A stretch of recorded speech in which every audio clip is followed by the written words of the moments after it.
Agora a gente vai para Vamos lá. as empresas, né, que a gente quer avaliar. Eu, pessoalmente, gosto muito do Banco do Brasil, apesar da questão estatal, e vieram bons, né? O Banco do Brasil, em termos de retorno sobre patrimônio líquido, foi o maior banco em termos de retorno sobre patrimônio líquido comparado com todos os bancos privados, inclusive muito acima de Santander, muito acima de Bradesco, um pouco acima de Itaú.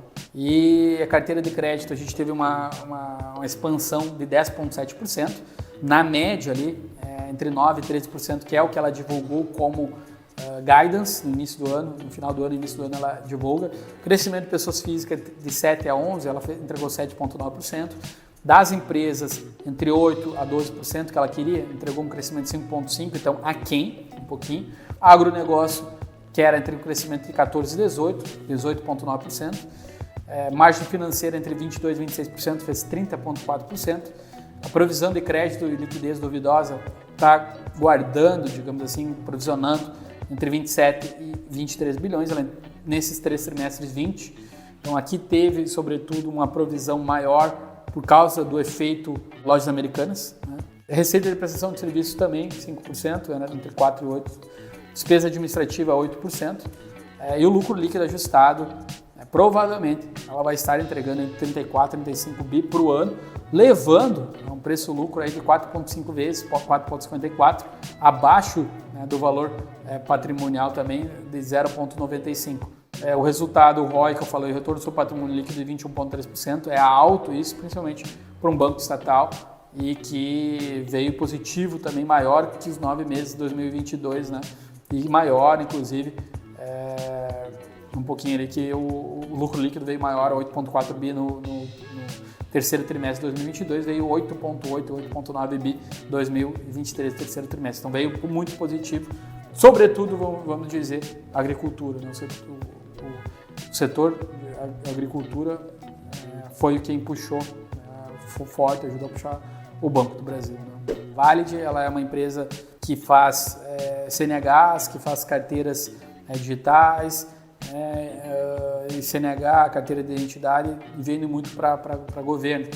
Ela teve um lucro nesse terceiro trimestre aí, de 61 milhões, que foi 185% maior comparado com o terceiro trimestre de 2022. A receita líquida também cresceu 12,5%, EBITDA 9%.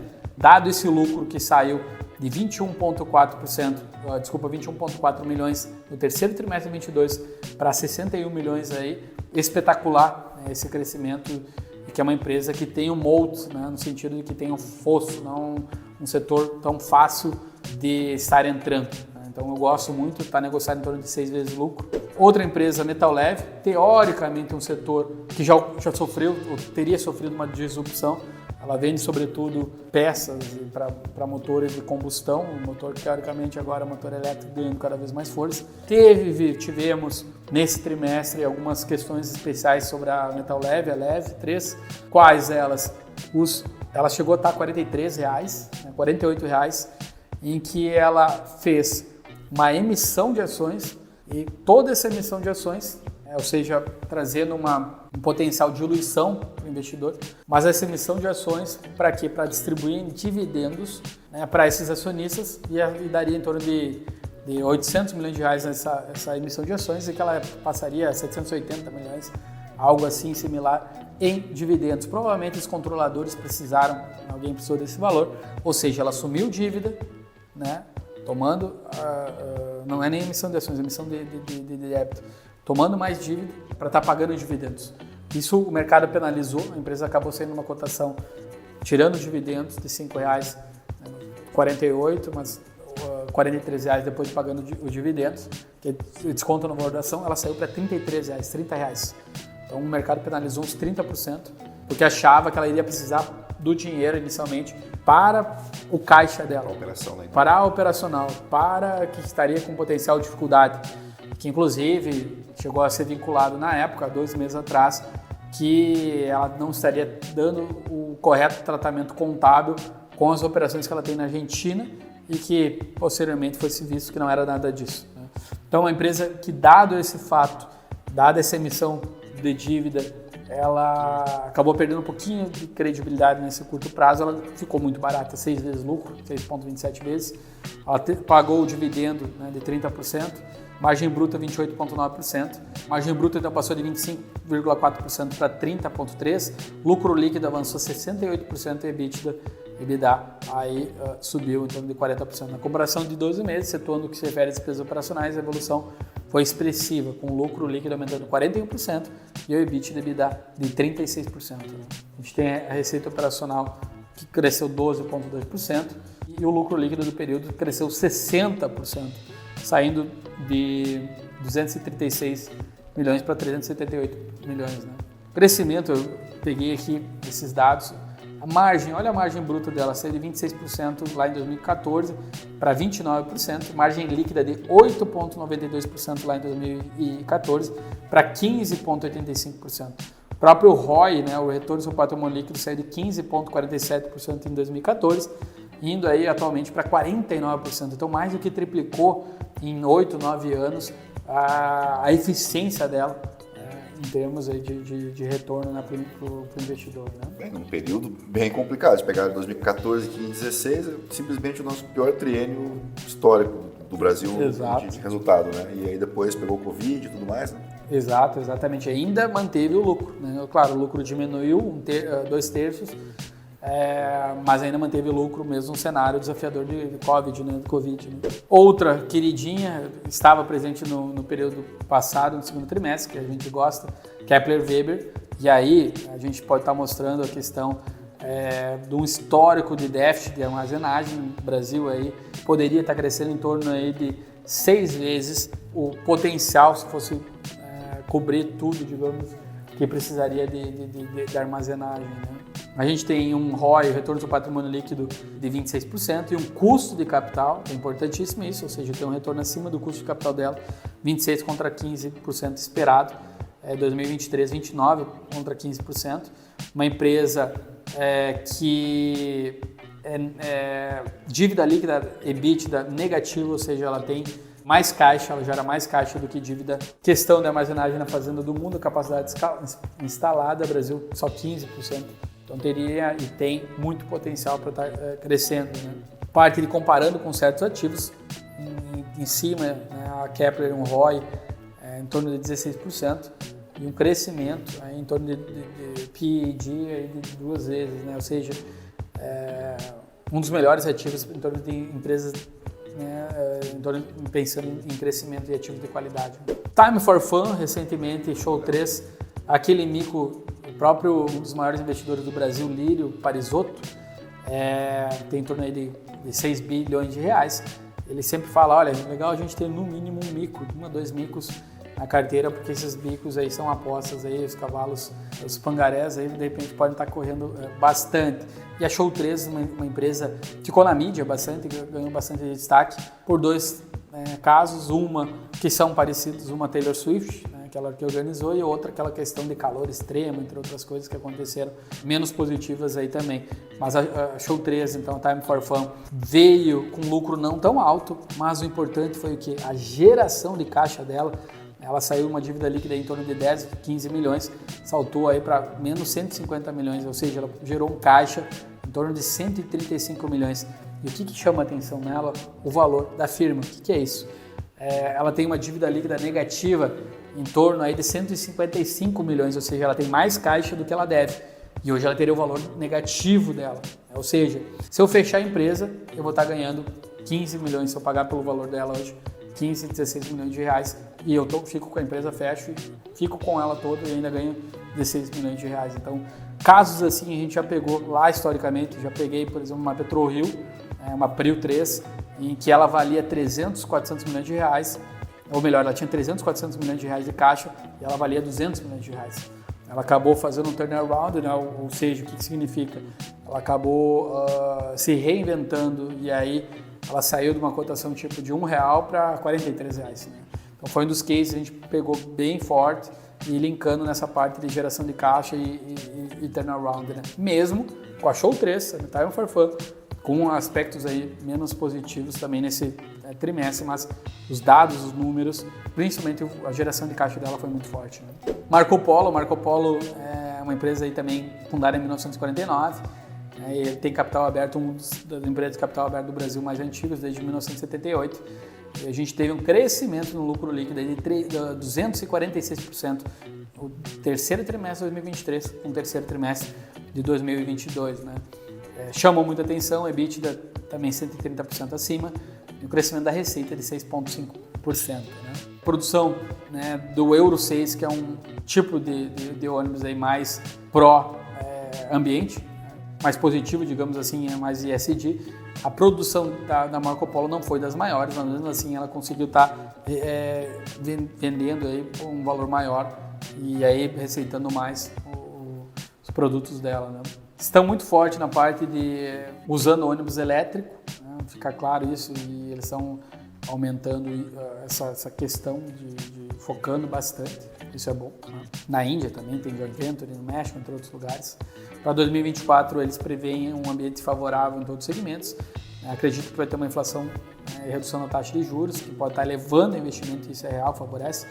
E eles, como eu comentei, modelos elétricos prontos para o mercado. Né? A receita líquida em 2023 aumentou 1.614 bilhão no trimestre de 2023 e comparado com 1.516 bilhão, linkando o mercado externo e mercado interno. A gente teve uma diminuição no mercado externo e quem puxou bastante nesse terceiro trimestre foi o mercado interno, no caso da Marco Polo. Lucro bruto aumentando, um dos maiores aí nos últimos 16 meses. A própria margem bruta também de 15,3% para 23%. E o lucro bruto também um dos maiores patamares aí, históricos. Né? Lucro líquido 10%, né, na média ali, mas comparado com o terceiro trimestre de 2022, 3 vezes mais, de 3,1% para 10%. Operação internacional ainda precisando do ajuste, mas lembrando, melhorando. A gente teve aí os 9 meses de 2022 com 107 milhões de prejuízos. E a gente teve aí quase estável 300 mil nos 9 meses de 2023. Petrobras, eu acho que a gente pegou bem virada do ano e ela foi uma das empresas que mais subiram no ano. Mas aqui, esse gráfico, né, esses dados, começa a mostrar o que é algo que eu olho, a dívida líquida. Essa dívida líquida da Petrobras começou a aumentar. E isso pode ser um fator de atenção. A gente já está com uma atenção muito grande, provavelmente. A gente tende aí a estar revendo o próximo trimestre, ou vendo o próximo trimestre, e estar revendo uma posição nela, de repente. Né? Petrobras hoje negociando em torno de 6, 7 vezes o lucro, já começou a estar num patamar menos barato, digamos assim, mas que se tiver um upside ainda já passou a maior parte do upside, com certeza. Né? Lucro líquido, analisando esse lucro líquido, vem ocorrendo uma diminuição, e aí sinal de alerta claro, né, para a gente. Né? Então, poxa, olha o período 2015 até 2018, né, negativo, né, prejuízo. A gente teve 2020 ali também prejuízo, mas claro, a gente tem a questão pandemia, que o mercado todo ficou fechado por 2, 3 semestres, né? Mas o período pós-pandemia até 2023, início do ano, analisando os resultados, teria chegado aí a 3 vezes lucro, 4 vezes lucro, né? Que é muito abaixo de uma negociação histórica dela, mas que vem diminuindo esse lucro líquido. Aqui um estudo mostrando o ROIC, que é alto, retorno sobre o capital investido, 24%, 23%, 27% é alto. Enterprise Value EBITDA também baixo, em torno de 2,7%, é bom quando é baixo. E o preço-lucro em torno de 3,9 vezes. Tá? Dividend yield 16%, 18%. Né? Receita líquida também, a previsão para 2024 2025 tem uma diminuição. Cambuci, uma small cap, outra, ela é dona da Penalty, né, para quem não conhece, e veio com resultado também positivo, não na receita, mas a parte do lucro líquido. Só que o que acontece? 3,3% assim. Aumentou margem também. O que acontece? Ela está num patamar tão descontado, em torno de 4 vezes lucro, que valeu a pena ainda ela não ter crescido tanto, né? Porque o ativo está tão descontado, vale a pena manter. A gente tem uma posição nela. Né? E aqui mostrando, a gente se analisar o resultado dela, o último lucro líquido de 22 milhões, a gente estaria aí negociando a menos de 4 vezes lucro. Lembrando que um dos menores, ela ser uma empresa sazonal, um dos melhores balanços vem no último trimestre, né? Porque é o setor de varejo, né? Também linkado. Receita líquida a gente teve um aumento aí de 14%, EBITDA de 33% e a margem líquida em torno de 3,9%. Né? PetroRio, uma das queridinhas, eu comentei antes, sempre impressionante. Eu acho que o investidor que conseguir pegar um período de queda, PetroRio, apesar do crescimento e apesar do potencial de alta, quando uma empresa cresce muito, diminui-se a probabilidade de alta, mas só foguetinho ali na própria apresentação dela, né? No sentido de recorde. Produção média diária recorde, superou 100 mil barris diários. Lifting cost, que é o custo de produção, abaixo de $7 do barril. Então, o petróleo pode cair, que ela se estiver ganhando eficiência, ela vem ganhando eficiência, ela vai ter lucro. Eficiência operacional de 80% no posto lá de Albacorá. Receita líquida recorde, né? 120% maior no terceiro trimestre de 2022. E o próprio lucro líquido 126% maior que o terceiro trimestre de 2022. Né? O lifting cost, ó, o primeiro gráfico à esquerda, né, em cima, então chegou a estar $41, a $7. Nível de produção que ela tinha no terceiro trimestre de 2020 de 29 mil barris diários, chegou a 100 mil barris no terceiro trimestre de 2023. E a posição de caixa, olha só, a posição, o primeiro quadrante ali embaixo, a produção de caixa dela, que ela gera um caixa muito grande, teve uma diminuição grande porque ela comprou, pagou, se eu não me engano, o Waterloo, que é o campo petrolífero que ela acabou comprando, ela usou todo o caixa, ficou com caixa positivo e já está retomando esse caixa dela, que é fantástico, uma empresa altamente geradora de caixa. Dívida líquida deu uma aumentada, e agora está voltando a diminuir, dividido pelo EBITDA, sobretudo pela geração desse caixa aí que a PetroRio vem fazendo. Né? Brent médio aí $85, então diminuiu bastante perante os $97, né, diminuição de 12%. O preço médio que a PetroRio vendeu caiu 8,4%, né, o barril. O câmbio caiu 6,9%, o câmbio médio, o câmbio final 7%. E só que o que aconteceu? O campo de frade, sobretudo, ela aumentou 134% de produção, né, e o total da PetroRio aumentou 154% de produção. Né? A parte do lifting cost aqui fica mais claro, chegou a produção lá no segundo trimestre de 2018 a $44 o barril, e mostra toda a eficiência da PetroRio, porque ela faz muita ligação dos campos. Né? O que acontecia? Já estava sobrando tanto petróleo que não tinha onde guardar, né? A economia toda ficou fechada no período ali de pandemia, de Covid, que pagavam para ti, era mais barato tu tá morando, pegar o contrato futuro do petróleo, porque lá tu tem que retirar o físico, guardar no apartamento em Nova York, que tu ia ganhar dinheiro. Fizeram na época, mostraram isso e que era real, porque estavam todos os navios petroleiros, né, tudo com estoque cheio, então estavam se livrando, né, para estar guardando esse estoque. Produção média e eficiência aumentando, fantástico, né, aí no campo de frade, que é o campo que responde aí por quase 60% da produção da PetroRio, e além disso, ela vem postergando, ela vem elevando a vida útil desses campos. Né? Moura Debox é uma empresa de construção civil lá do Nordeste, é uma empresa que eu gosto bastante, está negociada em torno de 5 vezes o lucro, né? Tem um retorno sobre patrimônio líquido na média em torno de 10,2 vezes, e o resultado veio fantástico. E alencando construtora no período de queda de juros, tende aí a ter um avanço as construtoras nesse período de macro, né, olhando o macro, mas obviamente não só olhando o macro, tu pega uma empresa que já tem uma eficiência muito grande, tu tem uma possibilidade de sucesso muito grande, e é o que vem acontecendo. No ano ela sobe aí 108%, mais de 100%, e a gente pegou uma boa parte desse movimento. Né? Moura Debox, então, a receita líquida foram recordes trimestral, né, receita líquida, resultado bruto, resultado líquido, EBITDA, EBITDA. Lucro líquido aumentou 46% em relação ao segundo trimestre e 48% em relação ao primeiro trimestre de 2023. O EBITDA, ou EBITDA, aumentou 85% referente ao segundo trimestre de 2022 e 52% ao primeiro trimestre. O lucro líquido aumentou 35% e 42%. Banco Pine, aqui uma queridinha, veio um resultado muito similar do período passado, do trimestre passado. Ela está negociada aí em torno de 3,7, 3,8 vezes lucro. Ela veio com um aumento muito alto, mais de 100% de retorno da ação, lembrando, se a empresa lucra, no médio e longo prazo, a cotação tende a estar seguindo, né, esse lucro líquido, né, é o que aconteceu aí com o Pine, né. Dexus é uma outra nova, uma empresa aí, no setor de construção, de tubos, e que vem chamando aqui a dívida líquida dela, né, dividida aí pelo EBITDA, diminuindo gigantescamente. Em 2021 estava com uma dívida líquida de 382 a 383 milhões, que passou a ter uma dívida líquida negativa, ou seja, em torno de 27, 28 milhões, né, positivos em caixa. Aqui tem muito que ela tem alguns incentivos também. Plano e Plano, outra construtora, né, similar à Moura Deboco, só que ela está no setor, né, mais linkado à Minha Casa Minha Vida. A Moura Deboco é um ticket médio mais alto.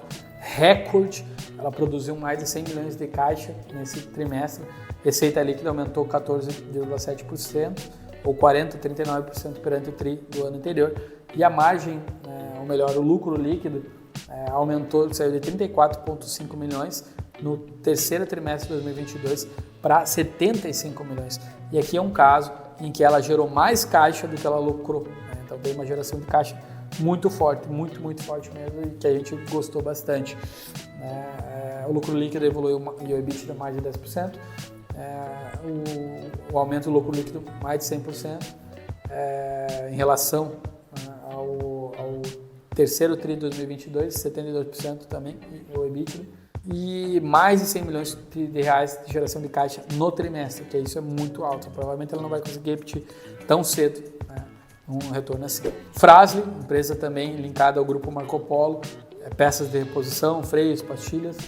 O lucro líquido aumentou bem, aumentou aí em 44%, saiu de 73 milhões para 106 milhões.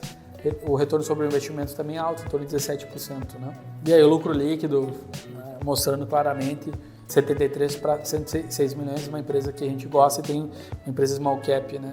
E tem ela como investida. Né?